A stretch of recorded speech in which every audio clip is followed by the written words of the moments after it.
آپ سن رہے ہیں کتاب خوشبو کا گھر کوئی نہیں۔ پھر کون نئے سرے سے داخلے بھرتا پھرے گا؟ ایک تو لے کے ماں باپ نے اتنے اونچے اسکولوں میں بھرتی کروا رکھا ہے، جیسے بیٹی کو کمشنر بنانا ہے۔ چلو یہ 4-6 ماہ تک تو کاٹ لو اسکول میں، پھر کسی سرکاری ہائی اسکول میں داخل کروا دیں گے۔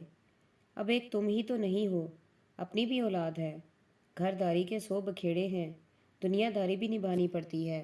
اب تمہارے ماں بابا کی طرح تو نہیں کہ بس بچوں کو عیش کرا دیے، خود کر لیے، نہ کسی سے ملنا نہ کسی کو دینا دلانا کہ جی وقت نہیں ملتا۔ اب تو ہم یہ لنگڑا بہانہ ہر کسی سے نہیں کر سکتے، اور اب جو بیٹھے بٹھائے ایک ذمہ داری اور سر پر آن پڑی ہے، اس کو بھی تو دیکھنا ہے۔ اور مہنگائی کیا کم ہے بھلا جان کو کھانے کے لیے؟ ان کی برداشت کی حد ہو گئی تھی، آج وہ پھٹ ہی پڑی تھی۔ وہ چپ چاپ سنتی رہی۔ اب کیا گونگے کا گڑ کھا کر بیٹھی ہو جو کوئی جواب نہیں؟ کچھ کھا لو، لا دوں یہاں؟ صبح سے 2 توست کھا کر بیٹھی ہو، پھر دوائی لو اور کل تک اسکول جاؤ، یوں ہمارے سر پر چڑھ کر نہ مرنا۔ وہ خود ہی بڑبڑاتے بہے نکل گئی تو اس کے آنسو اور تواتر سے بہنے لگے۔ یہ دن بھی آنے تھے ماما، میں کیا کروں؟ اس سے تو اچھا تھا اس روز آپ کے ساتھ چلی جاتی، اس طرح یہ سب کچھ نہ دیکھتی۔ فضا، مون، عبیرہ سب چلے گئے ماما، میں اکیلی رہ گئی ہوں۔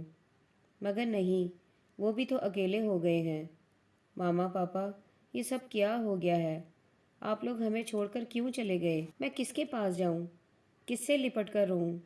کس کو ماما کہوں؟ اللہ میاں جی، آپ نے ہمارے ساتھ کیا کیا؟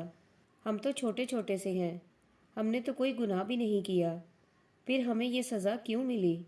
اتنی بڑی سزا اللہ میاں جی، اس سے بڑی سزا دے لو، ہمیں بھی ماما پاپا کے پاس بلا لو۔ مجھے تو اب زندہ نہیں رہنا، بالکل نہیں رہنا۔ میں کیا کروں ماما، میں کیا کروں؟ وہ سسک سسک کر تکیے میں منہ چھپا کر رونے لگی۔ عبیرہ کہتی ہے وہ واپس نہیں آ سکتے، لیکن ہمیں یہاں سے لے جانا تو آپ کے لیے مشکل نہیں۔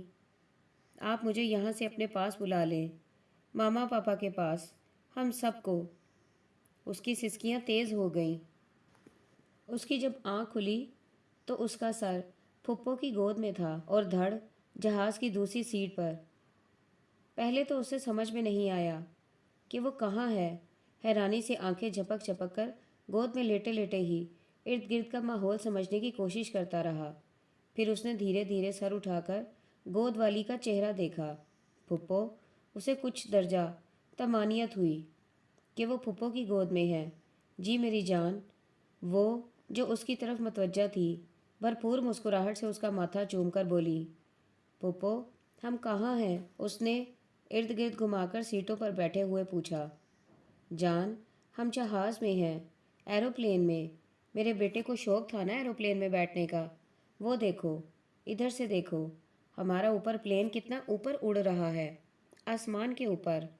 انہوں نے اس کے بال سنوارتے ہوئے اسے اپنی گود میں بٹھا کر کھڑکی سے دکھانا چاہا۔ جہاز واقعی بہت بلندی پر پرواز کر رہا تھا۔ اسے خوف آ گیا، اس نے فوراً گردن پیچھے کر لی۔ پھپھو، آپی کہاں ہیں؟ بیرہ آپی اور فضا؟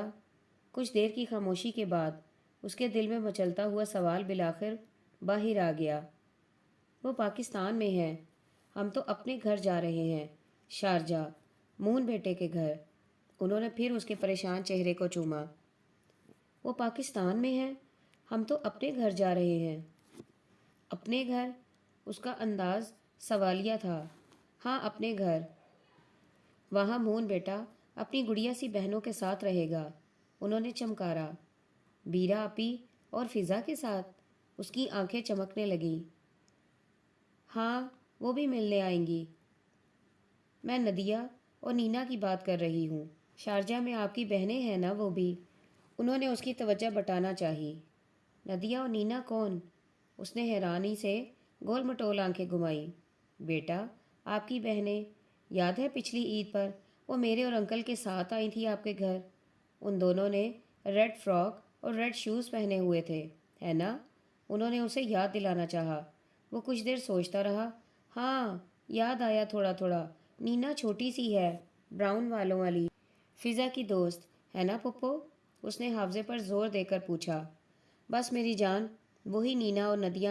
اچھا بیٹا، مجھے یہ بتاؤ میں آپ کو کیسی لگتی ہوں؟ انہوں نے موضوع بدلا۔ اس سوال پر مون نے ذرا مڑ کر از سر نو ان کا جائزہ لیا۔ اچھی، اس نے سرسری سی انداز میں کہہ کر دوسری طرف دیکھنا شروع کر دیا۔ صرف اچھی؟ پھپھو نے چہرہ اس کے قریب کیا۔ نہیں، بہت اچھی، وہ مروتاً مسکرا کر بولا۔ ماما جیسی نا؟ انہوں نے چہرہ اور اس کے چہرے کے قریب کر لیا۔ نہیں، اس نے سختی سے تردید کی۔ بیٹا، ماما بھی تو پیار کرتی ہیں نا آپ سے؟ میں بھی کرتی ہوں، تو پھر ماما جیسی نہ ہوئی؟ ان کا انداز جتانے والا تھا۔ لیکن ماما تو نہیں، وہ اسی ضدی لہجے میں بولا۔ مون میری جان، دیکھو نا، اب آپ میرے ساتھ جا رہے ہیں اپنے گھر، نینا اور ندیہ کے پاس، اور اب آپ کو وہیں رہنا ہے اپنی سسٹرز کے ساتھ۔ وہاں آپ کی سسٹرز ہیں نا؟ انہوں نے سوال کیا۔ وہ نا سمجھی سے بولا۔ تو جب وہ آپ کی سسٹرز ہیں، میں ان کی ماما ہوں، تو پھر آپ کی بھی ہوئی نا ماما، ہے نا؟ وہ ان کی کراس کوچنگ سے کنفیوز ہو گیا۔ لیکن میری سسٹرز تو امی آپی، بیرا آپی اور فضا ہیں۔ وہ پھر اس کی طرف آ گیا۔ وہ بھی ہیں، لیکن نین اور ندیہ نہیں۔ محبت بھی کتنی بڑی بلیک میلنگ ہے، چھوٹا سا بچہ بھی اس کے ہاتھوں بلیک میل ہو گیا۔ ہاں وہ بھی ہیں، وہ پھر مروتاً بولا۔ تو میں ان کی ماما نہیں؟ ہاں ہیں، تو پھر آپ کی ماما بھی ہوں۔ انہوں نے پھر اسے گھیر لیا۔ وہ چپ رہا۔ ہاں، کہو بیٹا، مجھے ماما کہو نا ماما۔ اس کی خاموشی ان کے اصرار کو بڑھا رہی تھی۔ کہو نا ماما، اس نے فقط لب ہلائے۔ میں قربان اپنے بیٹے پر، اونچی آواز میں بولو نا، میں نے تو سنا ہی نہیں۔ وہ لاڈ سے اس کے گلے میں باہیں ڈال کر بولی۔ وہ چپ رہا۔ مون کہو نا ماما۔ انہوں نے چہرہ اس کے ہونٹوں کے قریب کیا۔ کہو نا ماما۔ ماما، ماما کہاں چلی گئیں؟ پھپھو، ماما کہاں ہے میری ماما؟ وہ ایک دم سے رونے لگا۔ اس کی فریاد پر ان کی آنکھیں بھر بھر آئیں۔ بیٹا، ماما اللہ تعالیٰ کے پاس چلی گئی ہیں نا؟ میں ہوں اپنی جان کی ماما، میں پیار کرتی ہوں نا آپ سے۔ ابھی جا کر ڈھیروں کھلونے لے کر دوں گی میں اپنی جان کو۔ صرف مجھے ماما کہو، میں آپ کی ماما، اپنے مون کی ماما۔ وہ فرتے محبت سے زور زور سے اس کا منہ چومتے ہوئے بولی۔ ماما اب نہیں آئیں گی کبھی بھی؟ اس نے بوسوں کی بوچھاڑ کے درمیان مدھم آواز میں پوچھا، تو انہوں نے اسے اپنے ساتھ چمٹا لیا۔ میرا بچہ، میری جان، میرا مون، میں ہوں آپ کی ماما، ہمیشہ آپ کی۔ جوس منگواؤں اپنے بیٹے کے لیے؟ اور بسکٹ بھی؟ اس نے کوئی جواب دیے بغیر ان کے سینے میں منہ چھپا لیا۔ تو سفینہ نے ایئر ہوسٹس کی تلاش میں نگاہیں دوڑائیں۔ عبیرہ جانو، آپ تو پہلے بھی یہاں آتی رہی ہیں ماما کے ساتھ۔ بیٹا، آپ کو تو پتہ ہے نا، یہ گھر چھوٹا ہے، بس 3 کمرے ہیں ادھر۔ اب آپ کو اپنی بہنوں کے ساتھ رہنا پڑے گا اسی کمرے میں۔ میں آپ کے لیے بیڈ منگوا لوں گی جلدی، بس اب کچھ دن ہی اپنی بہنوں کے ساتھ نیچے بستر لگا کر سونا پڑے گا۔ سوری بیٹا، آپ کی خاطر میں آپ کو علیحدہ کمرہ اور دوسری چیزیں پرووائڈ نہیں کر سکتی۔ غزالہ کہتے کہتے شرمندگی سے اس کا ہاتھ تھام کر بولی۔ وہ دوپہر کو آئی تھی غزالہ آنٹی کے ساتھ۔ اب وہ اسے اپنی بیٹیوں کے کمرے میں لیے بیٹھی تھی، جہاں نیچے زمین پر فوم کے گدے بچھا کر بستر لگائے جا چکے تھے، اور وہ پانچوں اپنے اپنے لحافوں میں دبی اپنی اپنی کتابیں لے کر بیٹھی ہوئی تھیں۔ ان کی 2 بیٹیاں عبیرہ سے بڑی تھیں، ایک اس کی ہم عمر اور 2 چھوٹی تھیں۔ اسے کبھی ان کے نام یاد نہیں ہوئے تھے سوائے اپنی ہم عمر تانیہ کے، اور اب اسے مستقل یہاں رہنا تھا ان کے ساتھ۔ پہلے جب وہ ماما کے ساتھ آتی تو اسے پتہ نہیں چلتا تھا کہ غزالہ آنٹی کی کتنی بیٹیاں ہیں، اور اب یہاں ان کے ساتھ اس نیچے فرش پر سونا ہے آلو کھا کھا کر۔ حالانکہ آج رات کا کھانا زبردست تھا، چکن کڑاہی اور شلجم گوشت، لیکن اسے تھوڑا تھوڑا سا احساس تھا کہ اس طرح کے کھانے روز نہیں ملا کریں گے، کیونکہ وہ جب بھی ماما کے ساتھ ادھر آئی تھی، غزالہ آنٹی آلوؤں کے ساتھ کوئی نہ کوئی سبزی دال پکا لیا کرتی تھی۔ کوئی بات نہیں آنٹی، میں سو جاؤں گی یہاں۔ وہ کچھ دیر بعد ان کا ہاتھ ذرا سا دبا کر مروت سے بولی، بس بیٹا 2-4 دن پھر آپ کا بیڈ آ جائے گا تو آپ اس پر سو جایا کرنا۔ وہ پیار سے بولی، ٹھیک ہے آنٹی، میں اب سو جاؤں، مجھے نیند آ رہی ہے۔ اس کی آنکھیں بھیگ رہی تھی۔ وہ بہانہ بنا کر بولی، بیٹا بہنوں سے گپ شپ نہیں لڑاؤ گی؟ صوبیہ بہت اچھی سٹوری ٹیلر ہے، اس سے کوئی سٹوری سن لو، ابھی تو 10 بھی نہیں بجے۔ انہوں نے محبت سے اس کے بالوں کو سنوارا تھا۔ نہیں آنٹی، کل، آج مجھے نیند آ رہی ہے۔ وہ اٹھ کر لحاف ٹانگوں پر لے کر لیٹ گئی۔ اچھا چلو ٹھیک ہے، سو جاؤ پھر۔ انہوں نے جھک کر اس کا ماتھا چوما اور کھڑی ہو گئی۔ چلو بھائی، تم لوگ بھی لائٹ آف کرو، بہن کو نیند آ رہی ہے، باقی صبح نماز کے بعد پڑھ لینا، میں 0 کا بلب جلا رہی ہوں۔ ان کے اتنا کہنے پر ہی سب نے تابع داری سے کسی روبوٹ کی طرح کتابیں بند کی اور سائیڈوں پر رکھ کر آرام سے لیٹ گئی۔ غزالہ آنٹی نے مین لائٹ آف کر کے 0 کا بلب جلایا۔ کمرے میں ہلکی سبز رنگ کی روشنی پھیل گئی۔ وہ دروازہ بند کر کے باہر نکل گئی۔ پاپا تو غزالہ آنٹی کے گھر بہت کم آتے تھے، زیادہ تر ماما ہی آتی تھی، وہ بھی ایمن اور عبیرہ کے ساتھ۔ فضا اور مون کو وہ بہت کم لائی تھی۔ وہ دونوں تو شور مچانا شروع کر دیتے تھے، ماما یہاں گرمی ہے، یہ گھر کتنا چھوٹا ہے، ہم کھیلیں کہاں، ان کے گھر میں ٹھنڈا پانی بھی نہیں ہے، ماما ان کا فریج ہر وقت خراب کیوں رہتا ہے، یہ نیا کیوں نہیں لے لیتے، ماما غزالہ آنٹی نے آپ کے کپڑے پہنے ہوئے ہیں جو آپ نے پچھلی عید پر پہنے تھے، ہم نے دال نہیں کھانی، اور کبابوں میں تو بہت مرچیں ہیں، ہم نہیں کھائیں گے۔ ربیہ آپی نے امی آپی کے کپڑے پہنے ہوئے ہیں، ہے نا؟ وہ دونوں بہت منہ پھٹتے، پاپا کے بہت لاڈلے تھے، ماما انہیں ڈانٹتیں، جھڑکتیں، گھورتیں، مگر ان پر ذرا اثر نہ ہوتا، اور غزالہ آنٹی بیچاری شرمندہ ہو جاتیں۔ پھر ماما نے ان دونوں کو چھوڑ دیا، ایمن یا عبیرہ کو لے آتیں۔ دونوں سب کچھ دیکھ کر پہچان بھی لیتیں تو ان کی طرح بولتی نہیں تھیں۔ ماما کبھی غزالہ آنٹی کے گھر خالی ہاتھ نہ آتیں۔ ڈھیروں فروٹ، مٹھائیاں، موسم کی سوغاتیں، خشک میوے، غزالہ آنٹی اور بچوں کا ایک ایک نیا سوٹ، اور باقی ایمن اور عبیرہ کے کپڑے جو اچھی حالت میں ہوتے۔ عبیرہ نے اکثر دیکھا تھا، وہ ان کے ہاتھوں میں کبھی 1000 کا ایک نوٹ اور کبھی 2 نوٹ دے کر جاتی تھی۔ ان کے ساتھ بیٹھ کر دال سبزی اور کڑی وغیرہ شوق سے کھاتی۔ ماما کم کم ادھر آتی تھی۔ اس کی وجہ یہ تھی کہ وہ اتنے عرصے میں غزالہ آنٹی کے گھر جانے کی تیاری جوڑتی رہتی تھی۔ پائی پائی کر کے غزالہ آنٹی سرکاری اسکول میں ٹیچر تھی اور انکل جمال ہائی اسکول میں، اور سرکاری ٹیچرز کا جو حال ہوتا ہے وہی ان کا تھا۔ اوپر تلے 5 بیٹیاں جنہوں نے ابھی سے ان کی راتوں کی نیند اڑا رکھی تھی۔ غزالہ آنٹی شام کو محلے کے بچوں کو ٹیوشن پڑھاتی تھی اور جمال انکل بھی ٹیوشنز پڑھانے جاتے تھے۔ پھر بھی ان کا گزارا مر مر کر ہوتا تھا کہ سارا کچھ انہوں نے آج کے لیے نہیں کمانا ہوتا تھا، جوان ہوتی بیٹیوں کے لیے بھی کچھ پس انداز کرنا تھا۔ پہلے تو ماما کی وجہ سے بھی غزالہ آنٹی کی زندگی خاصی سہل تھی، اور اب کیا ہوگا؟ میں یہاں کیسے رہوں گی؟ اللہ تعالیٰ میں کیا کروں؟ ایک دم سے یہ سب کیا ہو گیا؟ ماما پاپا دونوں چلے گئے، دونوں میں محبت تو مثالی تھی، مگر یہ تو کبھی خیال بھی نہیں گزرا تھا کہ اس درجہ کہ دونوں اکٹھے ہی۔ اس کے منہ سے سسکی نکل گئی۔ وہ لحاف میں منہ سر چھپائے بیٹھی تھی۔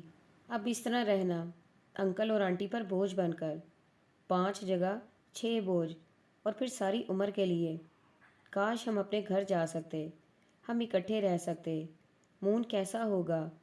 فضا کتنا رو رہی ہوگی، کتنا ڈر رہی ہوگی، اور ایمی کو تو کتنا بخار تھا، پتہ نہیں اس کا بخار ٹھیک ہوا کہ نہیں۔ اس کو تو بخار بھی چڑھتا تھا تو کئی دن نہیں اترتا تھا۔ پاپا کے دوست ڈاکٹر نصیر ہی اسے ٹریٹ کرتے تھے، مگر وہ تو اسپیشلسٹ ہے، تایا جی کہاں دکھاتے؟ ماما ایمی بہت بیمار ہے اور میں یہاں ہوں، مون کہاں ہوگا؟ ہم کیا کریں ماما؟ ہمیں اپنے پاس بلا لیں۔ آنسو تواتر سے بہنے لگے۔ فضا کا کیا حال ہوگا؟ مجھے پتہ ہے، وہ بہت ڈرپوک ہے، کسی سے کچھ نہیں کہے گی۔ اللہ تعالیٰ میری بہن کو اچھا رکھنا، عاقف چچا اسے پیار سے رکھیں۔ ماما کہتی تھیں میری افزی تو پیار کا پھول ہے جو صرف محبت اور توجہ کی ہوا میں کھلتا ہے۔ ذرا سی بیگانگی اور بے توجہ سے یہ تو مرجھا جاتا ہے۔ سکندر، آپ اس کا خیال رکھا کریں۔ اور اب اس کا خیال کون رکھے گا؟ ماما ہم بھی نہیں۔ میں کیا کروں؟ کاش اسے اپنے پاس رکھ سکتی۔ ماما یہ کیا ہو گیا ہمارے ساتھ؟ اس کا لحاف اس کی ہچکیوں سے ہل رہا تھا۔ عبیرہ اور ایمن جتنا فضا کو ڈرپوک اور بزدل سمجھتی تھی، وہ ان کے اندازوں سے بڑھ کر سہمی ہوئی تھی۔ ایک تو اتنا بڑا حادثہ، پھر پے در پے زخمی، ایمی آپی کی تایا جی کے ہاتھوں پٹائی، مون کا طویل بخار، سب لوگوں کی ترس آمیز نگاہیں اور بیزار رویے، اور ہی سہم کر رہ گئی تھی۔ عاقف چچا کو تو اس نے اپنے ہوش میں صرف 2 بار اپنے گھر آتے دیکھا۔ ان کا رویہ بچوں کے ساتھ بے حد سرسری سا ہوتا تھا، اور فضا کو یقین تھا کہ عاقف چچا کو کم از کم اس کا نام نہیں معلوم ہوگا، اور اس کا یہ اندازہ درست نکلا۔ پلین کے سفر کے دوران انہوں نے اس سے کوئی بات نہیں کی، صرف اپنا بریف کیس کھول کر انگریزی ٹائپ شدہ کاغذوں کا پلندہ آگے رکھے ہوئے پورے انہماک سے پڑھتے جا رہے تھے۔ صرف ایک بار ایئر ہوسٹس کے آنے پر انہوں نے اس کے لیے جوس لیا تھا، خود انہوں نے وہ بھی نہیں پیا تھا۔ اس کے بعد وہ پھر ان کاغذوں میں ڈوب گئے تھے۔ وہ چپ چاپ جوس گھونٹ گھونٹ اندر اتارتی رہی تھی۔ ایئرپورٹ پر ان کا ڈرائیور گاڑی لے کر آیا تھا۔ کراچی میں گھر سے ایئرپورٹ تک انہوں نے اس کی انگلی تھامے رکھی تھی، اور اب جہاز سے اترتے ہی ان کا رویہ مزید اجنبی ہو گیا تھا، اور وہ ان کے تیز قدموں کا ساتھ دینے کے لیے تقریباً دوڑ رہی تھی۔ ڈرائیور نے پچھلا دروازہ ان کے لیے کھولا۔ انہوں نے ذرا سا کھسک کر اس کے لیے جگہ بنائی۔ آ جاؤ، سہ حرفی جملہ، یہ فقرہ انہوں نے ان 3 گھنٹوں کی ہمراہی کے دوران بولا تھا۔ اسے خوش کر گیا۔ وہ سمٹ کر کھڑکی کے پاس بیٹھ گئی۔ وہ کھڑکی سے باہر کے نظاروں میں مگن تھی۔ بھاگتی دوڑتی دنیا بھی کیا عجیب چیز ہے۔ انسان کتنا ہی خود میں مگن کیوں نہ ہو، وہ کچھ دیر کے لیے اس کی توجہ ضرور اپنی طرف مبذول کر لیتی ہے۔ کوئی ان نظاروں میں کھو جاتا ہے، کوئی اکتا کر منہ موڑ لیتا ہے، اور منہ موڑنے والے بہت کم ہوتے ہیں۔ لاہور وہ صرف ایک بار ماما پاپا کے ساتھ آئی تھی۔ پچھلے سال پاپا کے کسی دوست کی شادی تھی۔ وہ لوگ 2 دن لاہور میں رہے تھے۔ اس وقت عاقف چچا کی طرف نہیں گئے تھے، صرف ماما اور پاپا جا کر ان سے مل آئے تھے۔ پاپا نے انہیں 2 دن میں آدھا لاہور گھما دیا تھا۔ Joy Land, Sky Land, McDonald, Minar Pakistan, Shahi Qila, بادشاہی مسجد اور ریس کورس۔ ٹائم کم ہونے کی وجہ سے کئی مقامات رہ گئے تھے جس کا پاپا نے نیکسٹ ٹائم دکھانے کا وعدہ کیا تھا، جو اب کبھی ایفا نہیں ہو سکتا تھا۔ اسے پھر پاپا یاد آنے لگے۔ پاپا سب سے زیادہ اسی سے پیار کرتے تھے، مون سے زیادہ، اور سب سے کہتے تھے فضا تو بالکل سکندر کی ڈپلیکیٹ ہے۔ وہی براؤن آنکھیں، باداموں جیسی، براؤن بال، سنہری رنگ، اور چہرے کا بھول پن سب کو اس کی طرف متوجہ کر لیتا تھا۔ ہاں مجھے یاد آیا، تمہارا نام عبیرہ ہے نا؟ عاقف چچا کی اچانک آواز پر وہ اچھل ہی پڑی۔ یادوں کے بھنور میں الجھا اس کا دل زور زور سے دھڑکا تھا۔ ماما کہتی تھیں یہ ہے ہی ایسی ڈرپوک سی، کوئی اونچی آواز میں بلا لے اس کی چیخ نکل جاتی تھی۔ جی، اس نے بامشکل تھوک نکلا۔ وہ پھر باہر کی طرف دیکھنے لگی۔ وہ گھر آنے تک کوشش کے باوجود انہیں یہ بتا ہی نہیں سکی کہ وہ عبیرہ نہیں، فضا ہے۔ اپنی بے بسی پر اس کی آنکھوں میں آنسو آ گئے۔ اس طرح اپنا تعارف کرانے کا کبھی موقع ہی نہیں آیا تھا۔ پاپا، ماما، ایمی آپی اور عبیرہ آپی سب اسے بڑے لاڈ فخر سے متعارف کراتے تھے۔ یہ ہماری فضی ہے، فضا سکندر، کتنی پیاری ہے نا؟ اور ہم سب سے بہت زیادہ ڈرپوک اور بے وقوف بھی۔ عبیرہ آپی کے ان کمنٹس پر اس کی آنکھیں ایک پل میں موٹے موٹے آنسو تیار کر لیتی تھیں، جس پر انہیں پاپا سے ڈانٹ پڑتی تھی۔ نا فضی، مجھے بتاؤ، تمہارے اندر کون سی فیکٹری فٹ ہے جو اتنے ارجنٹ نوٹس پر دھڑا دھڑ یہ موٹے موٹے آنسو تیار کر کے آنکھوں سے باہر روانہ کر دیتی ہے؟ امی آپی اس کے فل بدی آنسوؤں کا مذاق اڑاتی اور وہ اور زور سے رونے لگ جاتی، اور اب اس کی آنکھوں نے فوراً وہ موتی ٹپکا دیے۔ گاڑی وائٹ گیٹ کے آگے ہارن بجا رہی تھی۔ اس کا دل دھک دھک کرنے لگا۔ پتہ نہیں آنٹی اس کے ساتھ کیا سلوک کرتی ہیں۔ اس نے تو صرف انہیں ایک بار دیکھا تھا۔ تائی جی کے گھر، انتہائی خوبصورت اور انتہائی مغرور، یہ سفینہ پھپھو اور تائی جی کے مشترکہ ریمارکس تھے جو انہوں نے نرگس آنٹی کے بارے میں دیے تھے، اور اب اس کی نگاہیں گیٹ کھلنے کی منتظر تھیں۔ ندیہ اور نینا واقعی گڑیوں جیسی تھیں، گوری چٹی موٹی موٹی آنکھوں والی، پھولے پھولے فراقوں میں ان کے گول مٹول جسم اور بھی صحت مند لگ رہے تھے۔ ان دونوں نے مون کا بڑی محبت اور خوشی سے استقبال کیا تھا۔ وہ زبیر انکل کے ساتھ مون اور پھپھو کو لینے ایئرپورٹ آئی تھیں۔ زبیر انکل کا انداز لیا دیا سا تھا، بہت نارمل قسم کا۔ اس میں وہ بے ساختگی اور گرم جوشی نہیں تھی جو پھپھو، ندیہ اور نینا کے رویوں میں تھی۔ چھوٹے بچے رویوں کے فرق کو بڑی جلدی اچھی طرح پرکھ لیتے ہیں۔ اسے بھی فوراً اس کا احساس ہو گیا تھا، اس لیے وہ زبیر انکل سے کچھ خائف سا ہو گیا تھا۔ سفینہ پھپھو کا گھر بہت خوبصورت تھا، اسٹائلش اور جدید سہولتوں سے مزین۔ نینا اور ندیہ نے اس کا کمرہ اپنے کمرے کے ساتھ ڈیکوریٹ کیا تھا۔ چھوٹا سا کمرہ کھلونوں اور پوسٹر سے سجا ہوا تھا۔ اس کے سنگل بیڈ پر بیبی پنک کلر کی ڈائس والی بیڈ شیٹ بچھی ہوئی تھی اور اس کلر کے پردے تھے۔ قالین ریڈ کلر کا تھا۔ یہ مون تمہارا کمرہ ہے، ڈو یو لائک اٹ؟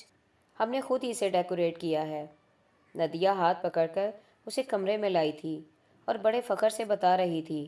نینا اور پھپھو ان کے پیچھے کھڑی تھیں۔ لیکن میں تو اکیلا نہیں سوتا، میں تو فضی کے ساتھ سوتا تھا، اور جب وہ ڈر جاتی تھی تو پھر دونوں ماما اور پاپا کے ساتھ کمرہ دیکھ کر دل خوش ہوا تھا، مگر اکیلے سونے کی پریشانی بھی ہوئی تھی۔ تو کیا ہوا، میں تمہارے کمرے میں سو جایا کروں گی۔ چند دن بعد جب تمہیں عادت ہو جائے گی تو تم اکیلے سو جایا کرنا۔ ندیہ جھٹ سے بولی، یہاں سب کے علیحدہ رومز ہیں، میرا، نینا کا، پاپا کا اور ماما کا ایک ہی روم ہے، تمہیں ابھی دکھائیں گے۔ جی نہیں، مون کے ساتھ میں سوؤں گی، تم اپنے کمرے میں سویا کرنا۔ نینا جلدی سے آگے آ کر ندیہ سے بولی، جی نہیں، تم خود ڈرپوک ہو، اسے بھی ڈراؤ گی۔ ندیہ مون کے ساتھ لگ کر کھڑی ہو گئی۔ تم ہوگی ڈرپوک، میں تو بہادر ہوں۔ جب مما پاکستان گئی ہوئی تھی تو رات کو اٹھ اٹھ کر پاپا کے پاس کون جاتا تھا کہ پاپا مجھے ڈر لگ رہا ہے؟ نینا نے اسے فوراً یاد دلایا۔ ہاں تو اب مما یہاں ہے نا، اب تو میں نہیں ڈروں گی، ندیہ سنبھل کر بولی۔ فضول کی بحث، کوئی نہیں سوئے گا مون کے ساتھ۔ پھپھو آگے بڑھ کر بولی، میں سوؤں گی اپنے بیٹے کے ساتھ، پھر یہ بہت جلد خود سونے کا عادی ہو جائے گا، ابھی اس کا اسکول میں ایڈمیشن بھی کروانا ہے۔ پھپھو نے آگے بڑھ کر اسے پیار کیا۔ سوری پھپھو، ماما، بس، ویری گڈ، مائی انوسینٹ چائلڈ۔ سفینہ نے اسے جھک کر گود میں اٹھا لیا۔ ماما، میرے اسکول میں داخل کرائیے گا مون کو۔ ندیہ فوراً بولی، میں اپنی سب فرینڈز کو بتاؤں گی کہ مون میرا بھائی ہے، اب یہ یہیں رہے گا ہمارے پاس، ہے نا ماما؟ بالکل، سفینہ نے ذرا سا ہنس کر کہا۔ مما، مون میرے اسکول میں داخل ہوگا، ندیہ کے اسکول میں تو بڑے بڑے بچے ہوتے ہیں، یہ تو مونٹی سری میں جائے گا، میرا اسکول ہے نا؟ نینا سفینہ کا بازو ہلا کر بولی، ہاں بھائی، مون ابھی مونٹی سری میں جائے گا، بعد میں تم تینوں ایک ہی اسکول میں ہوگے، یعنی ندیہ کے اسکول، ٹھیک ہے نا؟ وہ ندیہ سے بولی، جی ٹھیک ہے۔ اب کیا سارا دن انہی چونچلوں میں گزار دینا ہے؟ اتنا ٹائم ہو گیا ہے، بھوک کی وجہ سے برا حال ہو رہا ہے، تمہیں کوئی خیال ہے؟ پورے 1.5 ماہ بعد تو محترمہ تشریف لائی ہیں۔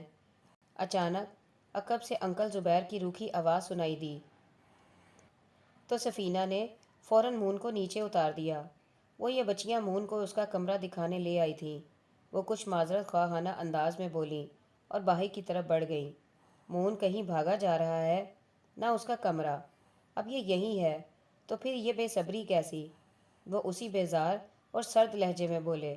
مون جلدی سے کھسک کر نینا کے قریب ہو گیا۔ چلو تم دونوں بھی، ابھی ہوم ورک بھی کرنا ہے، ٹیوٹر آنے والی ہے نا آپ کی، کھانا کھا کر پڑھنے بیٹھو۔ وہ نینا اور ندیہ سے ذرا ٹپٹ کر بولے تو وہ دونوں گھبرا کر ماں کے پیچھے باہر نکل گئیں۔ مون کچھ دیر کھڑا رہا۔ جب انکل زبیر باہر نکل گئے تو وہ بھی ڈھیلے قدموں سے ان کے پیچھے چل پڑا۔ کوریڈور میں انہوں نے سرد سی اجنبی نگاہیں مڑ کر اس پر ڈالیں اور پھر کندھے جھٹک کر آگے بڑھ گئے۔ اس کے ننھے سے دل پہ اوس گر گئی۔